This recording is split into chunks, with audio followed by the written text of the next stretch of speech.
माननीय वित्त मंत्री Shrimati Nirmala Sitharaman ji.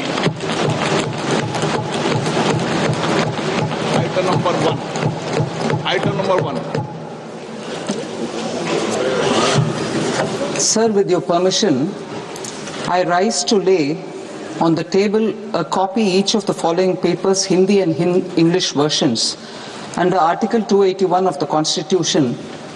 Report for 2026 to 2031, Volume 1, Main Report of the 16th Finance Commission. 2. Report for 2026-2031, Volume 2, Annexures of the 16th Finance Commission. Number 3, explanatory memorandum as to the action taken on the recommendations contained in the above report. Item number 2, माननीय वित्त मंत्री Nirmala Sitharaman ji.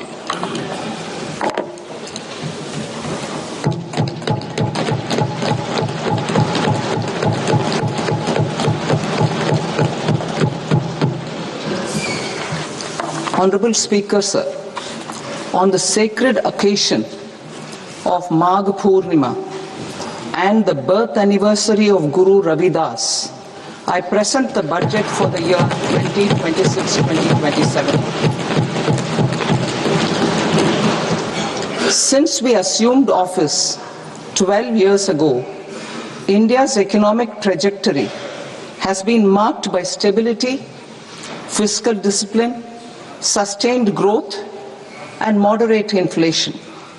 This is the result of conscious choices we have made, even in times heightened uncertainty and disruption.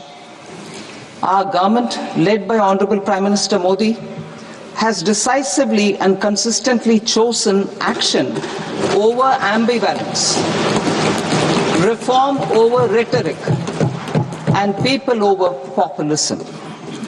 We have pursued far-reaching structural reforms, fiscal prudence and monetary stability, whilst maintaining a strong thrust on public investment.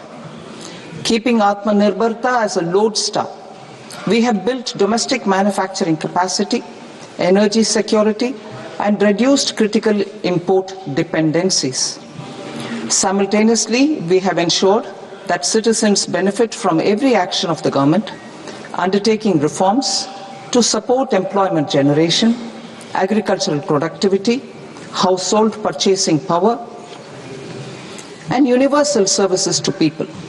These measures have delivered a high growth rate of around 7% and helped us make substantial strides in poverty reduction and improvement in the lives of our people.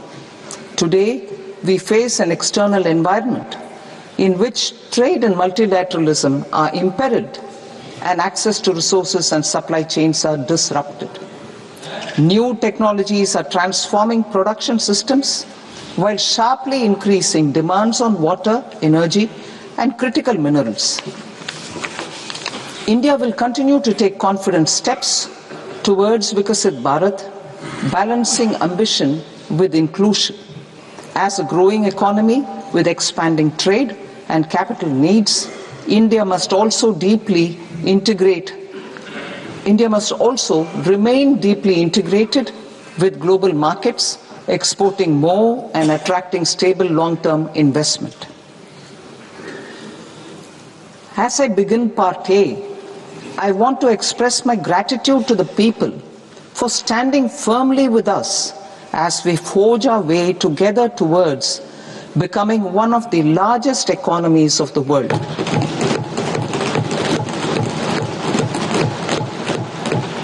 Our aim is to transform aspiration into achievement and potential into performance as we ensure that the dividends of growth reach every farmer, the scheduled caste, the scheduled tribes, the nomads, the youth, the poor, and the women.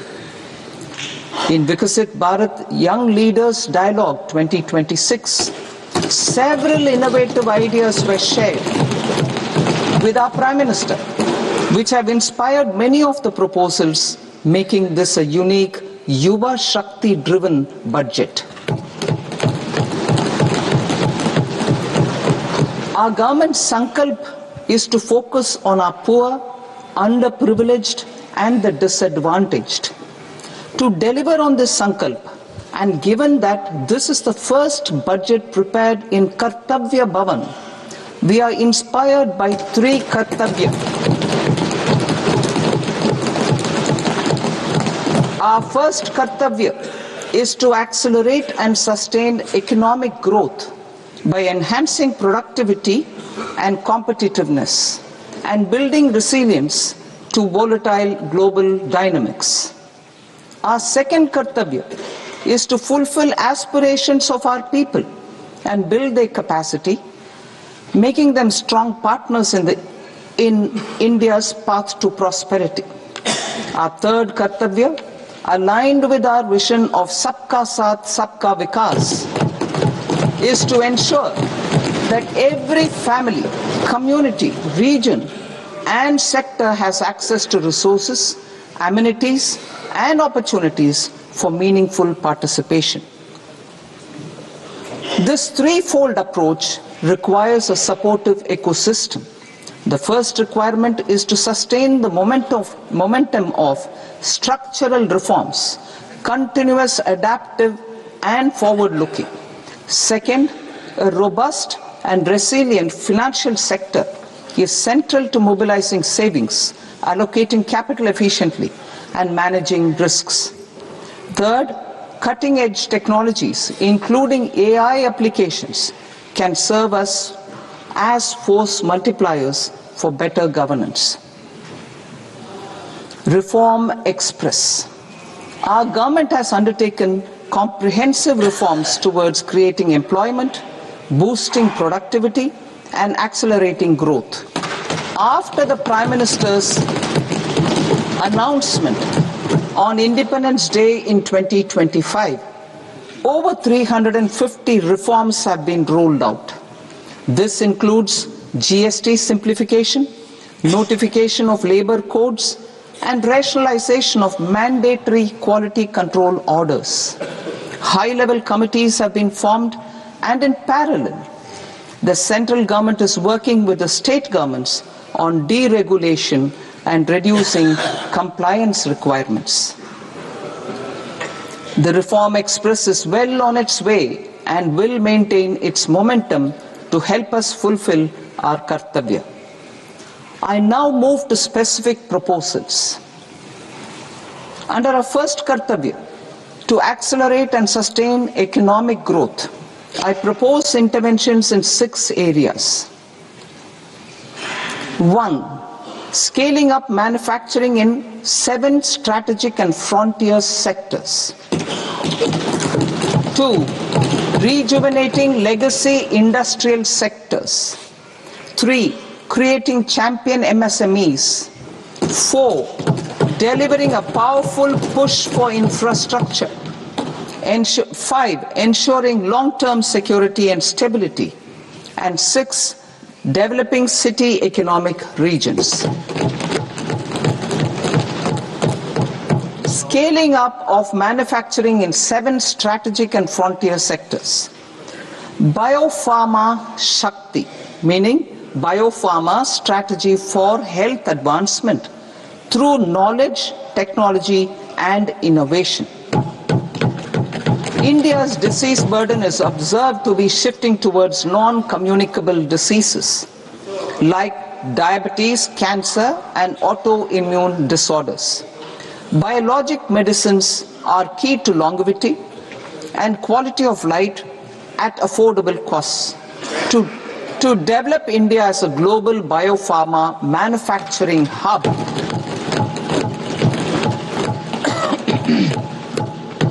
I propose the Biopharma Shakti with an outlay of 10,000 crores over the next 5 years. This will build the ecosystem for domestic production of biologics and biosimilars.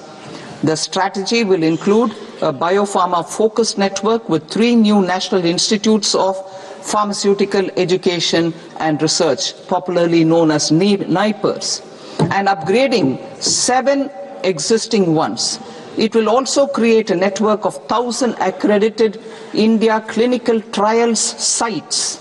We propose to strengthen the Central Drug Standard Control Organization to meet global standards and approve timeframes through and approval timeframes through a dedicated scientific review cadre and specialists. India's Semiconductor Mission 1.0 expanded India's semiconductor sector capabilities. Building on this, we will launch ISM 2.0 to produce equipment and materials, design full-stack Indian IP, and fortify supply chains. We will also focus on industry-led research and training centers to develop technology and skilled workforce. The Electronics Components Manufacturing Scheme, launched in April 2025 with an outlay of 22,919 crores, already has investment commitments at double the targets. We propose to increase the outlay to 40,000 crores to capitalize on this momentum.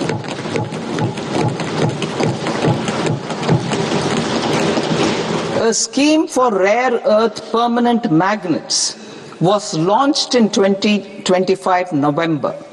We now propose to support the mineral-rich states of Odisha, Kerala, Andhra Pradesh and Tamil Nadu to establish dedicated rare earth corridors to promote mining, processing, research and manufacturing.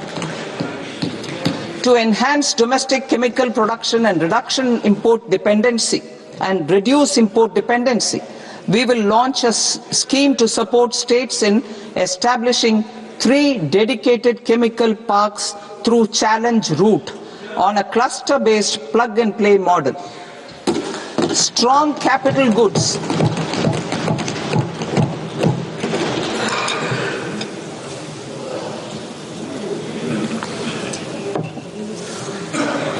Strong capital goods capability is a determinant of productivity and quality across different sectors. Towards building this capacity, I propose the following.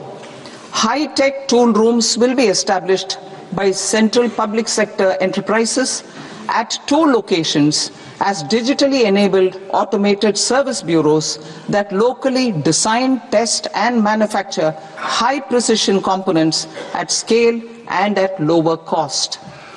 2.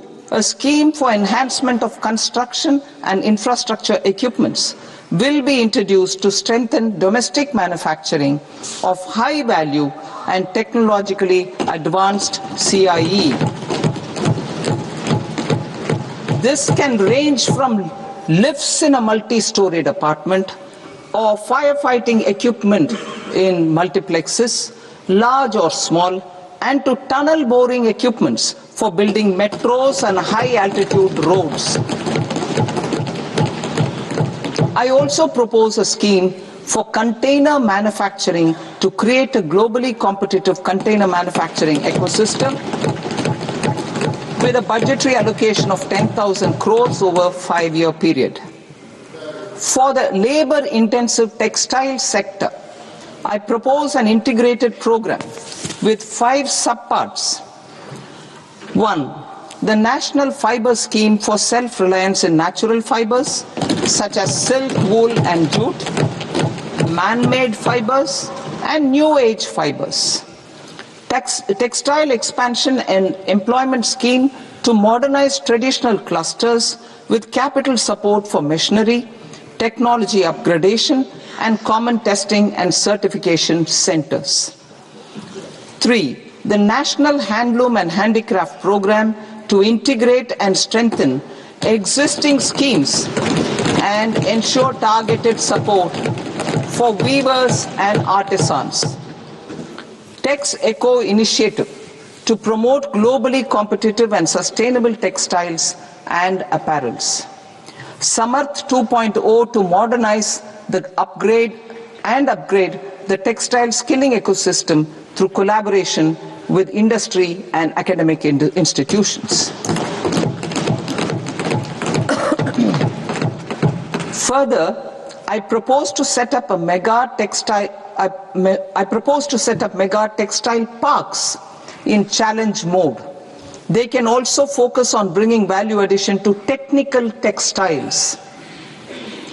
I propose to launch the Mahatma Gandhi Gram Swaraj initiative to strengthen khadi, handloom and handicrafts. This will help in global market linkage and branding. It will streamline and support training, skilling, quality of process and production. This will benefit our weavers, village industries, one district, one product ODOP initiative and also our rural youth.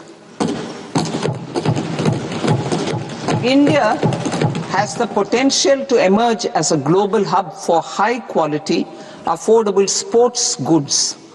I propose a dedicated initiative for sports goods that will promote manufacturing, research and innovation in equipment design as well as material sciences. Rejuvenation of legacy industrial clusters.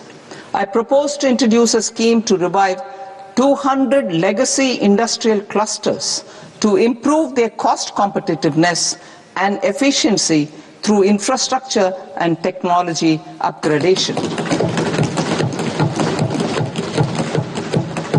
Creating champion SMEs and supporting micro enterprises. Recognizing MSMEs as a vital engine of growth, I propose a three-pronged approach to help them grow as champions. Equity support.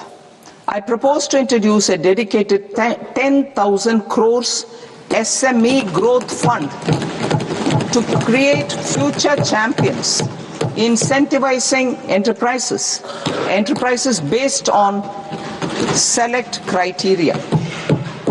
I also propose to top up the Self-Reliant India Fund set up in 2021 with 2,000 crores to continue support to micro enterprises and maintain their access to risk capital. Liquidity support. With TREDS, more than 7 lakh crore has been made available to MSMEs.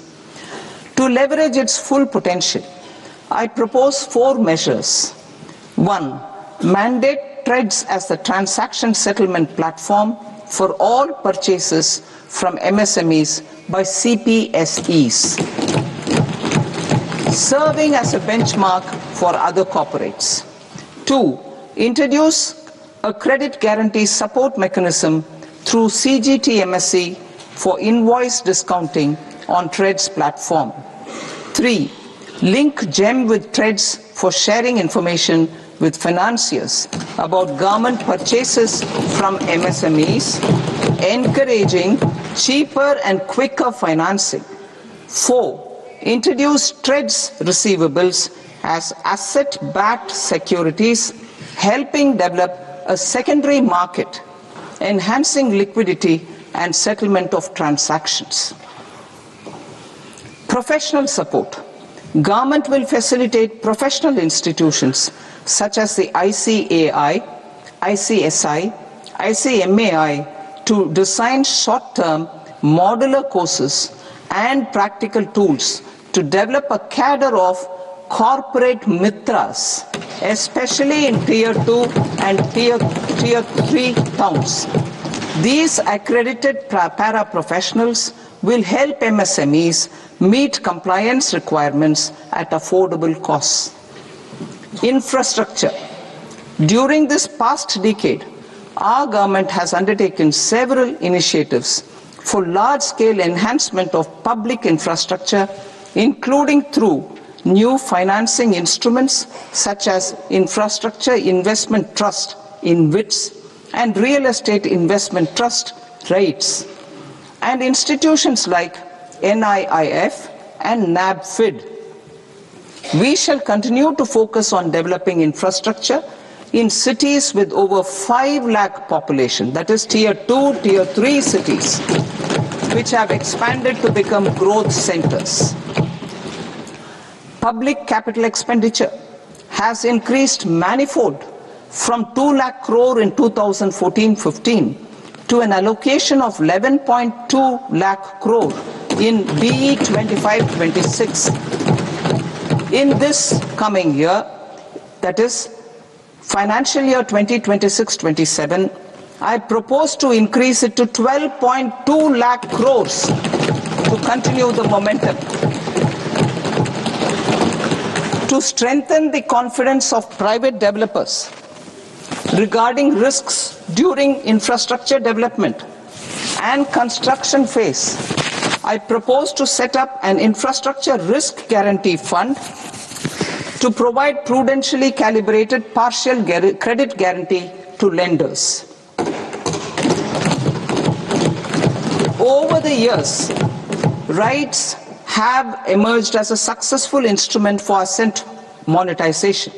I propose to accelerate recycling of significant real estate assets of the CPSEs through the setting up of dedicated RITES. To promote environmentally sustainable movement of cargo, I propose to 1. Establish new dedicated freight corridors connecting Dankuni in the east to Surat in the west. Operationalize 20 new national waterways over the next 5 years. Starting with National Waterways 5 in Orissa to connect mineral-rich areas of Talcher and Angul and industrial centers like Kalinga Nagar to the ports of Paradeep and Dhamra. Training institutes will be set up as regional centers of excellence for development of required manpower for these waterways. This will benefit youth in the entire stretch of the waterways to train and acquire skills. Further, a ship repair ecosystem catering to inland waterways will also be set up at Varanasi and Patna. And C. Launch a coastal cargo promotion scheme for incentivizing a modal shift from rail to road to increase the share of inland waterways and coastal shipping from 6% to 12% by 2047. To enhance last mile and remote connectivity and promote tourism, I propose to give incentives to indigenize manufacturing of seaplanes. A seaplane VGF scheme will be also introduced to provide support for operations. Carbon capture, utilization and storage. Aligning with the roadmap launched in December 2025, the carbon capture, utilization and storage technologies at scale will achieve higher readiness and in end-use application across 5 industrial sectors, including power, steel, cement, refineries, and chemicals. 1,000 crore is proposed over the next 5 years for this purpose. City economic regions. Cities are India's engines of growth, innovation and opportunities. We shall now focus on Tier 2, Tier 3 cities and even temple towns which need modern infrastructure and basic amenities.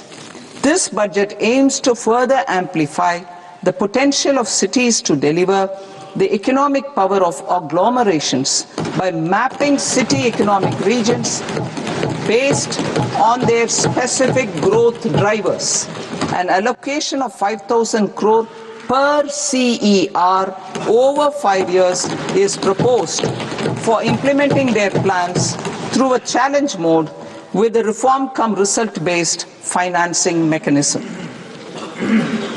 In order to promote environmentally sustainable passenger systems, we will develop 7 high-speed rail corridors between cities as growth connectors, namely Mumbai to Pune, Pune to Hyderabad, Hyderabad to Bengaluru, Hyderabad to Chennai, Chennai to Bengaluru, Delhi to Varanasi, Varanasi to Siliguri.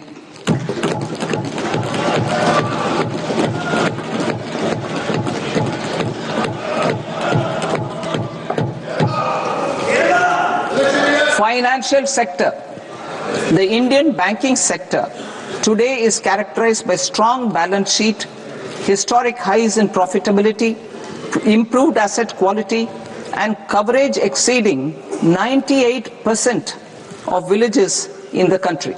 At this juncture, we are well placed to futuristically evaluate the measures needed to continue on the path of reform-led growth of this sector. I propose setting up a high-level committee on banking for Vikasit Bharat. High-level committee on banking for Vikasit Bharat to comprehensively review the sector and align it with India's next phase of growth, while safeguarding financial stability, inclusion, and consumer protection. The vision for NBFCs for Vikasit Bharat has been outlined with clear targets for credit disbursement and technology adoption in order to achieve scale and improve efficiency in the public sector NBFCs. As a first step, it is proposed to restructure the Power Finance Corporation and Rural Electrification Corporation. I propose a comprehensive review of the foreign exchange management non-debt instruments rules to create a more contemporary, user-friendly framework for foreign investments consistent with India's evolving economic priorities. Corporate bond market. I propose to introduce a market-making framework with suitable access to funds and derivatives on corporate bond indices. I also propose to introduce total return swaps on corporate bonds. Municipal bonds. To encourage the issuance of municipal bonds of higher value by larger cities, I propose an incentive of 100 crore rupees for a single bond issuance. 100 crore rupees for a single bond issuance of more than 1,000 crore. The current scheme under Amrit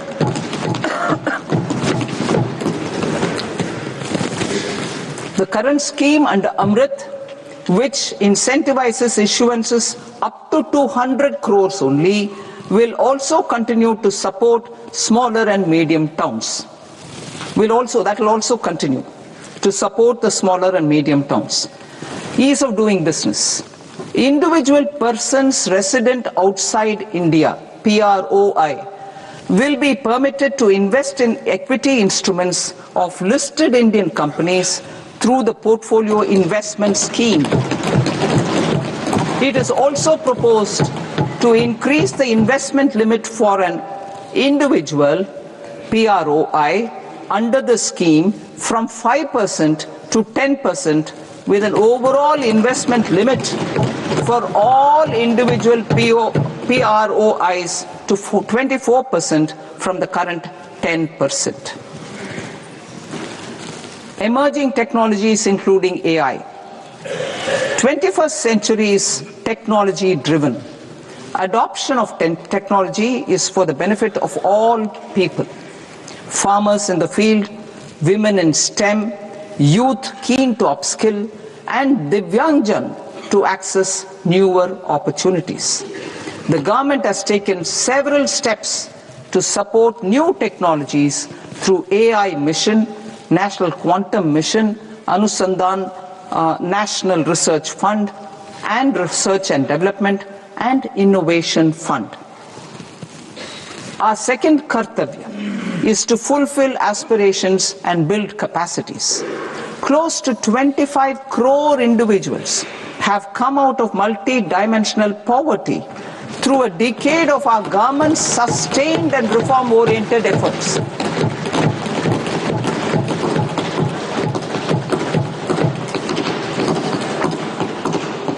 Our government has therefore decided to place a renewed emphasis on the service sector to provide a pathway to fulfilling aspirations of a youthful India with the following measures. I propose to set up a high-powered Education to Employment and Enterprises Standing Committee to recommend measures that focus on services sector as a core driver of Vikasit Bharat. This will make us a global leader in services with a 10% global share by 2047. The committee will prioritize areas to optimize the potential for growth, employment, and exports. They will also assess the impact of emerging technologies, including AI, on jobs and skill requirements and propose measures thereof. To create a range of skilled career pathways, a new range of skilled career pathways for our youth, I propose interventions in the following sectors. Health. Existing institutions for allied health professionals will be upgraded and new AHP institutions established in private and government sectors.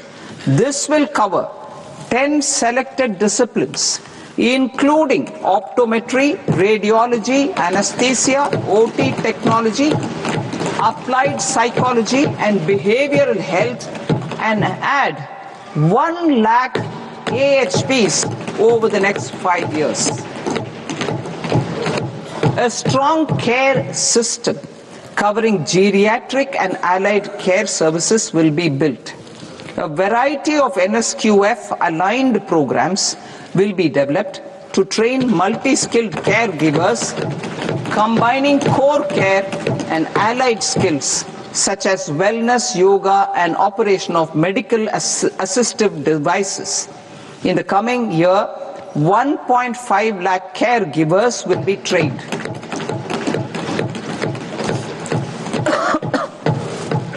Hubs for medical value tourism. To promote India as a hub for medical tourism services, I propose to launch a scheme to support states in establishing 5 regional medical hubs in partnership with the private sector. These hubs will serve as integrated healthcare complexes that combine medical, educational and research facilities. They will have Ayush centers, medical value tourism facilitation centers, and infrastructure for diagnostics, post-care and rehabilitation. These hubs will provide diverse opportunities, job opportunities for health professionals, including doctors and AHPs.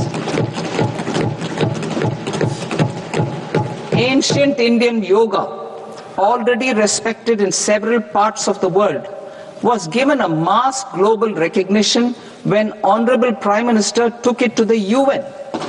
Post-COVID, Ayurveda gained a similar global acceptance and recognition. Exporting quality Ayurveda products helps farmers who grow the herbs and youth who process the products. To meet growing global demand, a few more steps are being taken. I propose to 1. Set up 3 new All India Institutes of Ayurveda. 2.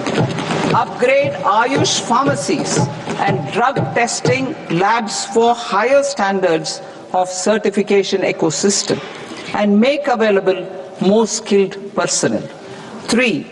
Upgrade the WHO Global Traditional Medicine Center in Jamnagar to bolster evidence-based research, training and awareness for traditional medicine. Animal husbandry. Livestock contributes to close to 16% of farm income, including of poor and marginal households. To scale up availability of veterinary professionals by more than 20,000, I propose to roll out a loan-linked capital subsidy support scheme for establishment of veterinary and para-veterinary colleges, veterinary hospitals, diagnostic laboratories, and breeding facilities in private sector. Collaboration between Indian and foreign institutions will also be facilitated. Orange economy. India's animation, visual effects, gaming and comics sector, AVGC sector, is a growing industry projected to require 2 million professionals by 2030. I propose to support the Indian Institute of Creative Technologies, Mumbai, in setting up AVGC content creator labs in 15,000 secondary schools all over the country and 500 colleges. The Indian design industry is expanding rapidly, and yet there is a shortage of Indian designers. I propose to establish, through Challenge Route, a new National Institute of Design to boost design education and development in the eastern region of India. Education. Our government will support states through Challenge Route in creating 5 university townships in the vicinity of major industrial and logistics corridors. These planned academic zones will host multiple universities, colleges and research institutions, skill centers and residential complexes.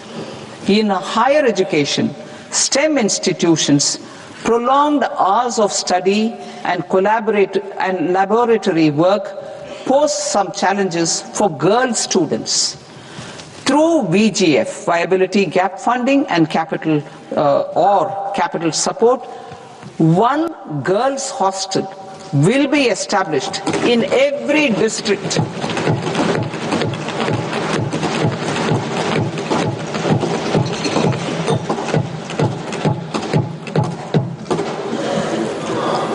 To promote astrophysics and astronomy via immersive experiences, 4 telescope infrastructure facilities will be set up or upgraded.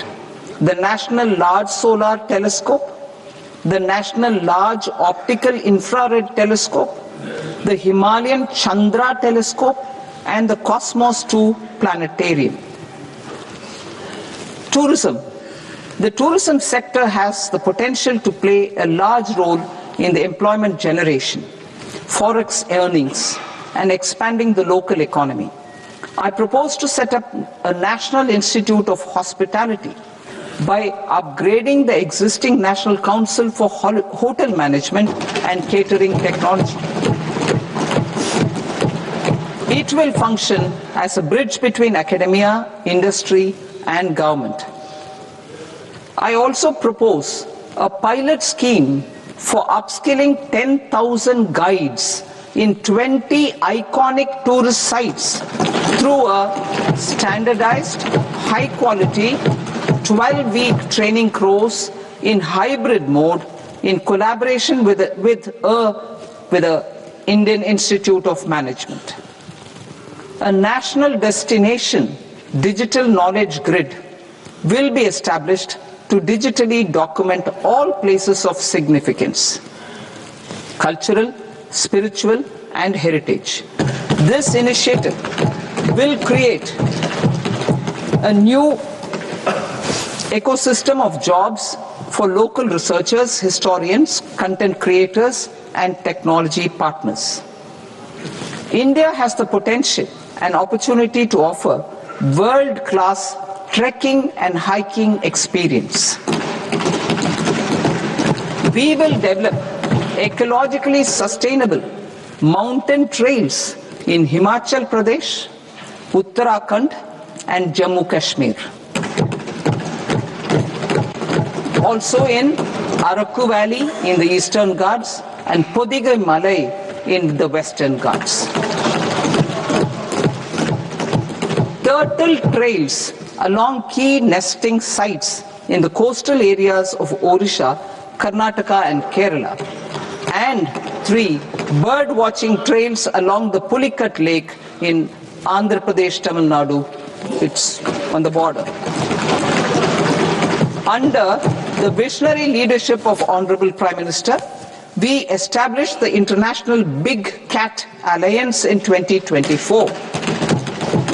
This year, India is hosting the first ever Global Big Cat Summit, where heads of governments and ministers from 95 range countries will deliberate on collective strategies for conservation. Heritage and culture tourism. I propose to develop 15 archaeological sites, including Lothal, Dholavira, Rakhi Gadi, Adichanallur, Sarnath, Hastinapur, and Leh Palace, into vibrant experiential cultural destinations. Excavated landscapes will be open to the public through curated walkways. Immersive storytelling skills and technologies will be introduced to help conservation labs, interpretation centers, and guides. The sports sector provides multiple means of employment, skilling, and job opportunities. Taking forward the systematic nurturing of sports talent, which is set in motion through the Khelo India program earlier, I propose to launch a Khelo India mission to transform the sports sector over the next decade. The mission will facilitate an integrated talent development pathway supported by training centers, which are foundational, intermediate, and elite levels. B, systematic development of coaches and support staff. C, integration of sports science and technology.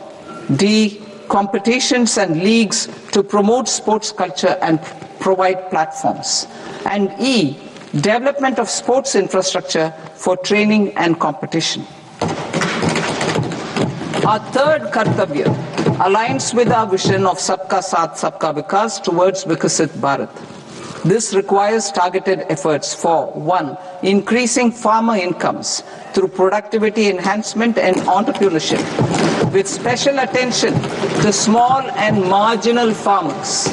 B. Empowering Divyangjan through access to livelihood opportunities, training, and high-quality assistive devices.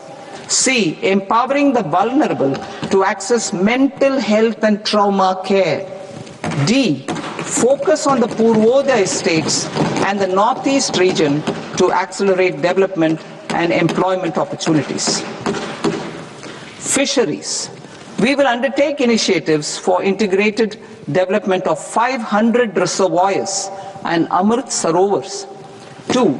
Strengthen the fisheries value chain in coastal areas and enable market linkages involving startups and women-led groups together with fish farmer producer organizations. Animal husbandry.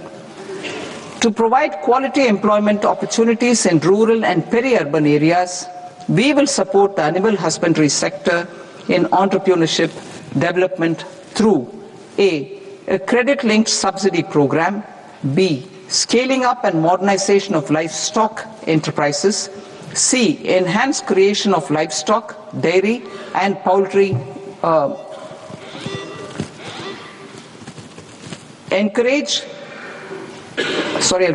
enhanced creation of livestock, dairy, and poultry-focused integrated value chains, and D, encourage creation of livestock farmer-producer organizations.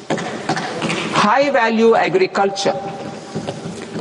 To diversify farm outputs, increase productivity, enhance farmers' incomes, and create new employment opportunities, we will support high-value crops such as coconut, sandalwood, cocoa, cashew in the coastal areas, agar trees in northeast, and nuts such as almonds, walnuts, and pine nuts in our hilly regions. These, all of them, will be supported. India is the world's largest producer of coconuts. About 30 million people, including nearly 10 million farmers, depend on coconuts for their livelihood.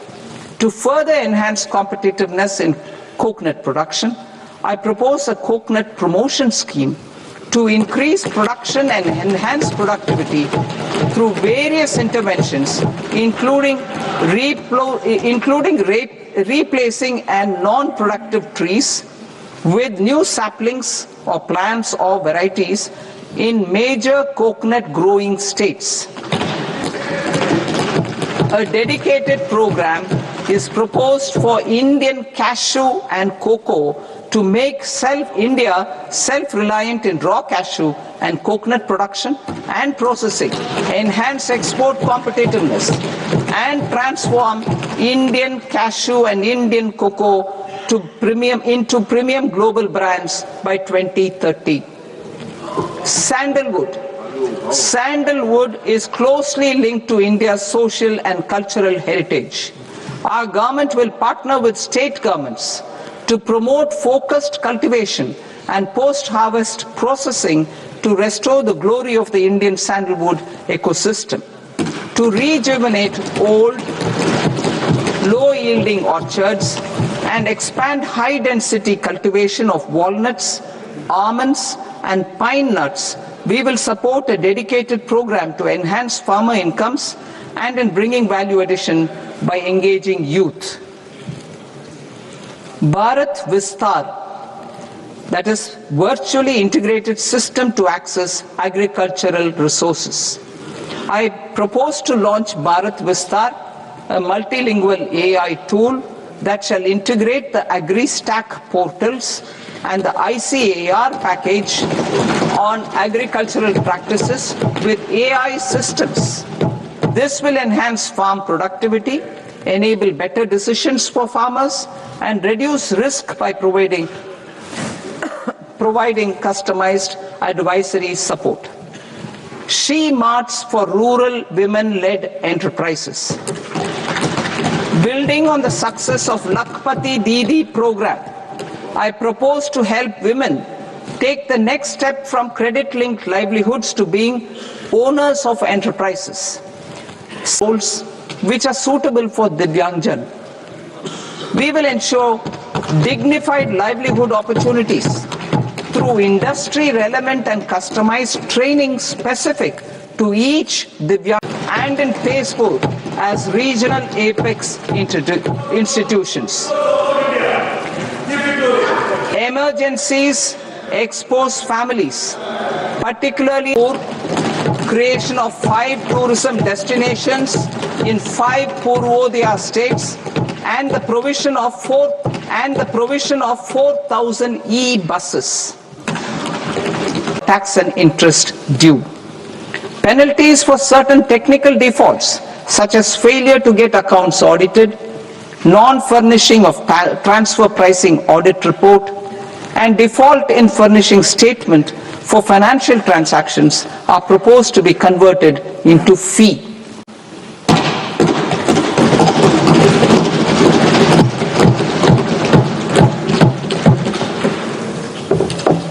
I propose to rationalize prosecution framework under Income Tax Act while maintaining a careful balance for deterrence in some serious offence. Non-production of books of account and documents and requirement of TDS payment where payment is made in kind are being decriminalized. Further, minor offences will attract fine only. The remaining prosecutions will be graded commensurate with the quantum of offence. They will entail only simple imprisonment with maximum imprisonment reduced to 2 years and power to courts to convert even those into fines. There is no penalty. There is no penalty presently for non-disclosure of non-immovable foreign assets with aggregate value less than 20 lakh rupees. I propose to also provide them with immunity from prosecution with retrospective effect from 1/10/2024.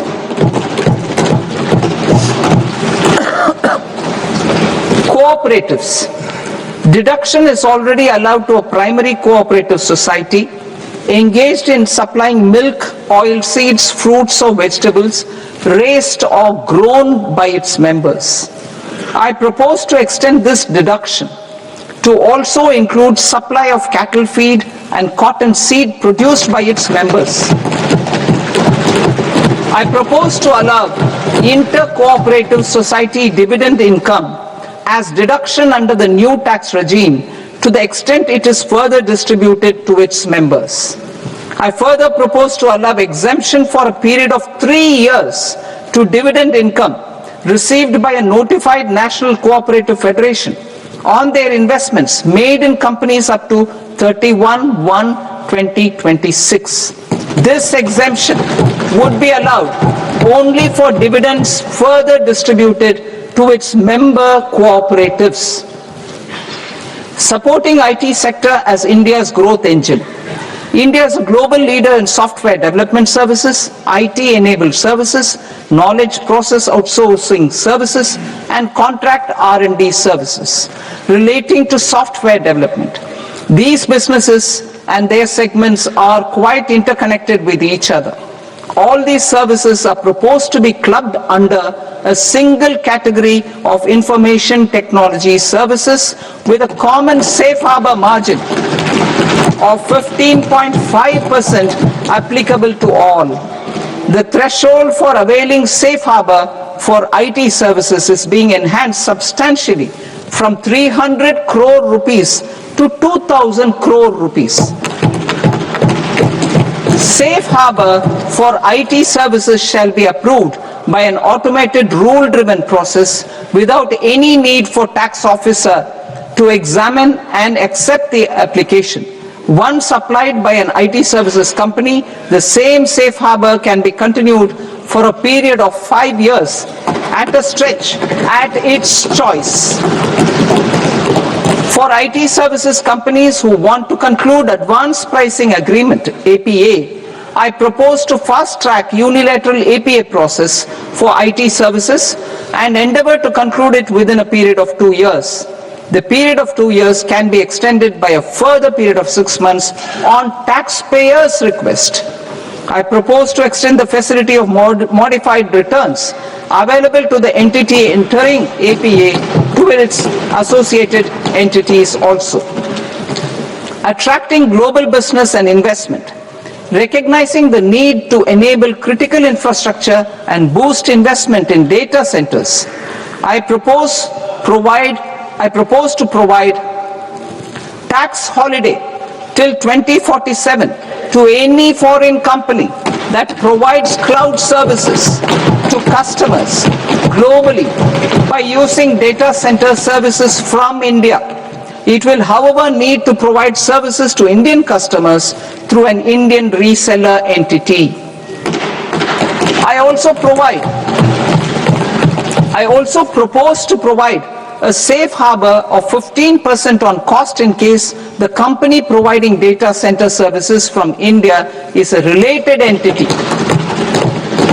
To harness the efficiency of just-in-time logistics for electronic manufacturing, I propose to provide safe harbor to non-residents for component warehousing in a bonded warehouse at a profit margin of 2% of the invoice value. The resultant tax of about 0.7% will be much lower than in competing jurisdictions. To provide fillip to toll manufacturing in India, I propose to provide exemption from income tax for 5 years to any non-resident who provides capital goods, equipment, or tooling to any toll manufacturer in a bonded zone. To encourage vast pool of global talent to work in India for a longer period of time, I propose to provide exemption to global, non-India sourced income of a non-resident expert for a stay period of 5 years under notified schemes. I propose to provide exemption from minimum alternate tax, the MAT, to all non-residents who pay tax on presumptive basis. Tax administration. I propose to constitute a joint committee of Ministry of Corporate Affairs and Central Board of Direct Taxes for incorporating the requirements of income computation and Disclosure Standards, the ICDS, in the Indian Accounting Standards, Ind AS itself. Separate accounting requirement based on ICDS will be done away with from the tax year 27-28. To support Prime Minister Modi's vision of homegrown accounting and advisory firms to become global leaders, I propose to rationalize the definition of accountant for the purposes of safe harbor rules. Other tax proposals. Change in taxation of buyback was brought in to address the improper use of buyback route by promoters. In the interest of minority shareholders, I propose to tax buyback for all types of shareholders as capital gains. However, to disincentivize misuse of tax arbitrage, promoters will pay an additional buyback tax. This will make effective tax 22% for corporate promoters.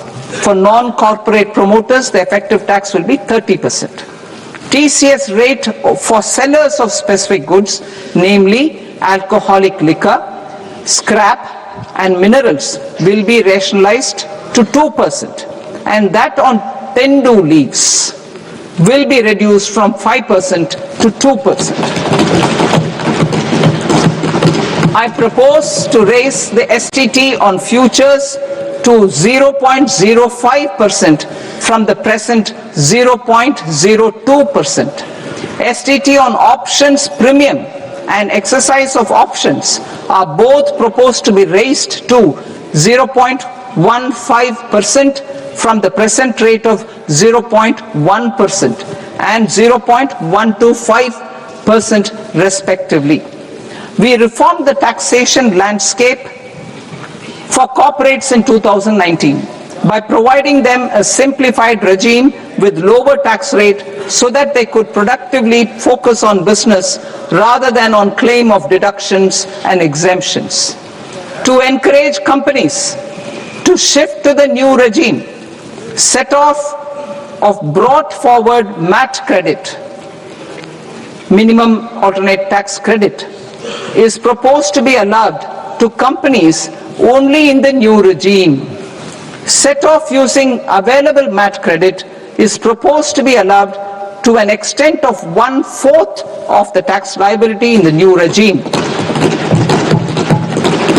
MAT is proposed to be made final tax, so there will be no further credit accumulation from 1st April 2026. In line with this change, the rate of final tax is being reduced to 14% from the current MAT rate of 15%. The brought forward MAT credit of taxpayers accumulated till 30th March 2026 will continue to be available to them for set off as above. Indirect taxes. I shall now take up proposals related to indirect taxes. My proposals for customs and central excise aim to further simplify the tariff structure, support domestic manufacturing, promote export competitiveness, and correct inversion in duty. To continue weeding out long continuing customs duty exemptions, I propose to remove certain exemptions on items which are being manufactured in India or where the imports are negligible.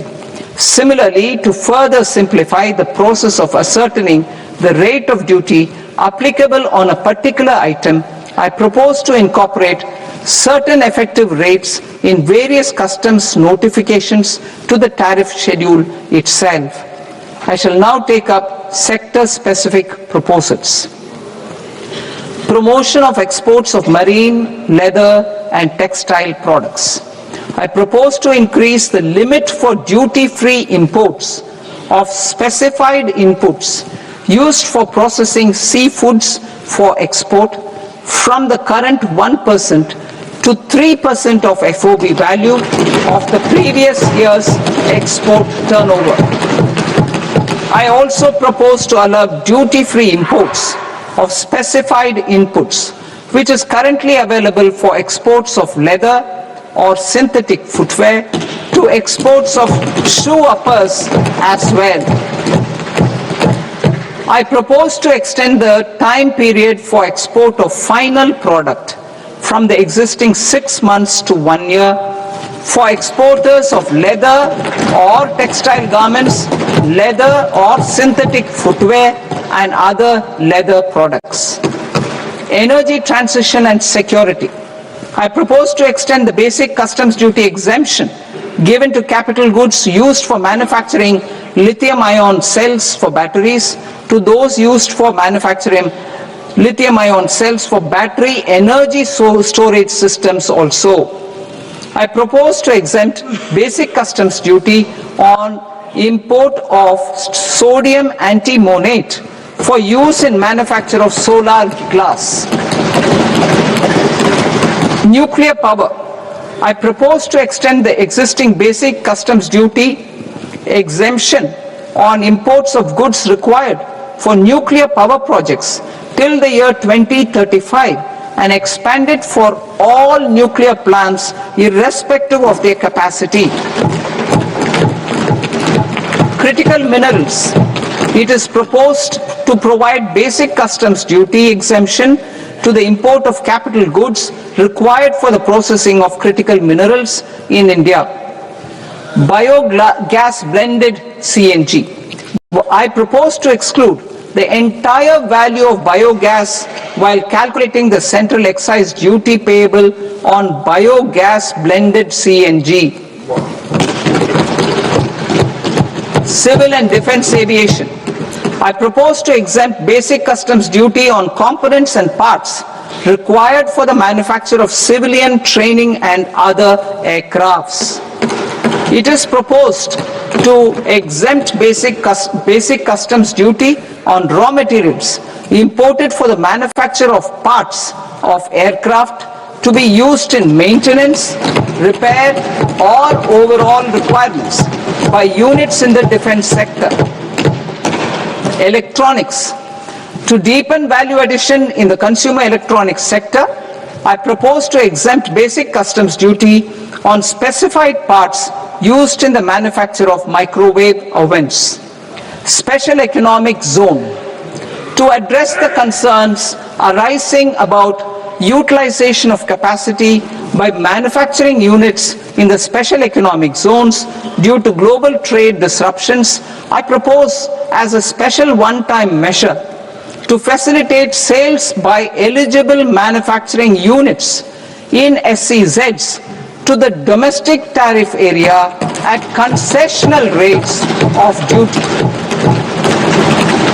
The quantity of such sales will be limited to a prescribed proportion of their exports. Necessary regulatory changes will be undertaken to operationalize the measures while ensuring level playing field for the units working in the DTA. Ease of living. To rationalize the customs duty structure for goods imported for personal use, I propose to reduce the tariff rate on all dutiable goods imported for personal use from 20% to 10%. To provide relief to patients, particularly those suffering from cancer, I propose to exempt basic customs duty on 17 drugs or medicines. I propose also to add 7 more rare diseases for the purposes of exempting import duties on personal imports of drugs, medicines, and food for special medical purposes used in their treatment. Customs process. India's role and share in the global trade is poised for a major leap in line with our ambition and journey towards Vikasit Bharat.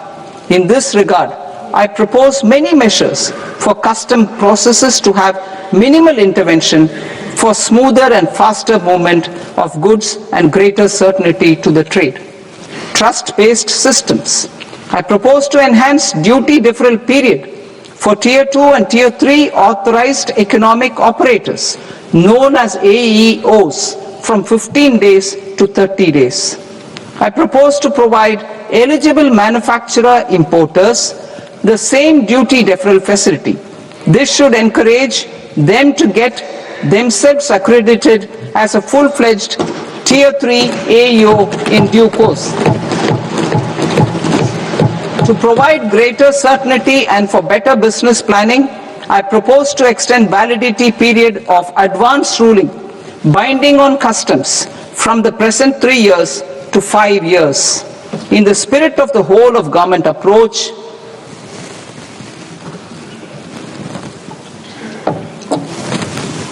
government agencies will be encouraged to leverage AEO accreditation for preferential treatment in clearing their cargo. Regular importers with trusted long-standing supply chains will be recognized in the risk system so that the need for verification of their cargo every time can be minimized. Export cargo using electronic sealing. Export cargo using electronic sealing will be provided through clearance from the factory premises to the ship. For import of goods not needing any compliance, filing of bill of entry by a trusted importer and arrival of goods will automatically notify customs for completing their clearance formalities. This will enable goods to be released immediately on arrival. The customs warehouse framework will be transformed into a warehouse operator-centric system with a self-declarations, electronic tracking, and risk-based audit. These reforms will move away from the current system of officer-dependent approvals and reduce transaction delays and compliance costs. Ease of doing business. Approvals required for cargo clearance from various government agencies will be seamlessly processed through a single and interconnected digital window by the end of the financial year. Processes involved in clearance of food, drugs, plant and animal and wildlife products, accounting for about 70% of interdicted cargo, will be operationalized on this system by April 2026 itself. For goods not having any compliance requirement, clearance will be done by customs immediately after online registration is completed by the importer, subject to the payment of duty. Customs integrated system will be rolled out in 2 years as a single integrated and scalable platform for all customs processes. Utilization of non-intrusive scanning with advanced imaging and AI technology for risk assessment will be expanded in a phased manner with the objective to scan every container across all the major ports. New export opportunities to support Indian fishermen to fully harness the economic value of marine resources beyond our territorial waters. The following measures will be taken. A. Fish catch by an Indian fishing vessel in exclusive economic zone or on the high seas will be made free of duty. Landing of such fish on foreign port will be treated as export of goods. Safeguards will be put in place to prevent misuse during fish catch, transit or transshipment. To support aspirations of India's small businesses, artisans and startups to access global markets through e-commerce, I am pleased to announce complete removal of the current value cap of 10 lakh rupees per consignment on courier exports. In addition, handling of rejected and returned consignments will be improved with effective use of technology for identifying such consignments. I propose to revise provisions governing baggage clearance during international travel to address genuine concerns of passengers. The revised rules will enhance duty-free allowances in line with the present-day travel realities and provide clarity in temporary carriage of goods brought in or taken out. There are honest taxpayers who are willing to settle disputes by paying all their dues, but they get deterred due to negative connotation associated with penalty. They will now be able to close cases by paying an additional amount in lieu of penalty. Honorable Speaker, sir, with this I commend the budget to this august House. Jai Hind.